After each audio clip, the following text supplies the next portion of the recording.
I would like to redirect your attention to this curiosity from 1978 by Sanrio Entertainment, which is the Japanese company you might be familiar for Hello Kitty, let's face it, and probably, maybe, perhaps aggressive Retsuko?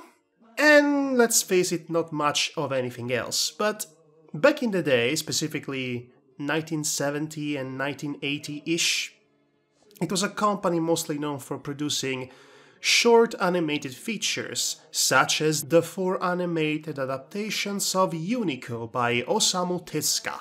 And this film that I wanted you to be curious about is titled Ringing Bell, and like I said, is from 1978. And the first thing you might be noticing immediately is that the main character, Chirin, looks suspiciously a lot like Unico, which again does not surprise me. The first Unico animation would be out in 1979, and much like Unico, there are a lot of commonalities in between these two, in that they have a tendency of lure you in with the promise of cute little animals to spend your time with, and then you have these cute little animals being subjected to really horrible things. To be specific, Unico, which is simultaneously the most obscure but also the most deceptively dark IP by a legendary manga artist Osamu Tezuka, was really a cosmically pessimistic take on the human condition, the inevitability of life, death and rebirth, and basically all a huge allegory about death.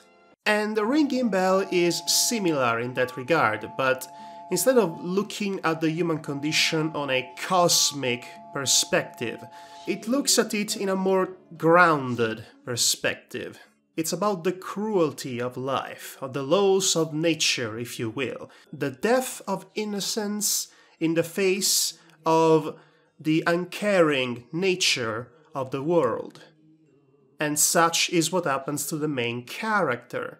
He witnesses his mother being killed by a wolf, and his heart's hardened because of that.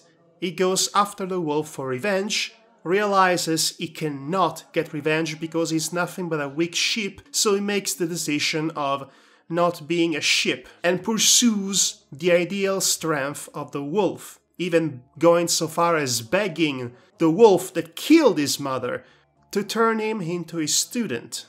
And I won't say any more about that, especially since it's just a 45 minutes long animated feature, an OVA, basically. It tackles important issues and philosophical questions about, again, the nature of the world and life, and the blind pursuit of strength. And the film really showcases this idiosyncrasy and its awful consequences in a very effective manner. It's an allegorically profound film, which is definitely something interesting to witness, but if I had to be honest, the most striking aspect of it remains the animation. Sanrio Entertainment was known for putting out quality animations at the time, and really just showing you the various movements and motions of the main character as he prances around and discovers the world, as he is created out of the ether, of the innocence that he is imbued in. And then, even better than that, when we have the scene in which he realizes the death of his mother, which is honestly, thanks to a combination of the animation, the soundtrack, and the excellent performance of the Japanese voice actress, really comes as a whole as the most emotionally effective scene of this particular type. There are a few animation errors here and there, and sometimes, well, to be honest, half the times, the animals are talking without actually moving their mouths, which is something that I like to call the last unicorn syndrome, if you will.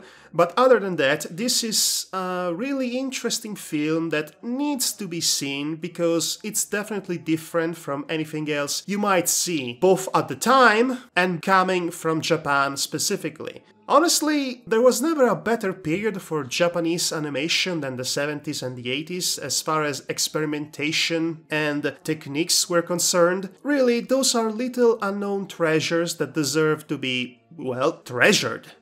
So check it out, Ringing Bell. It's not for the faint of hearts. It definitely isn't.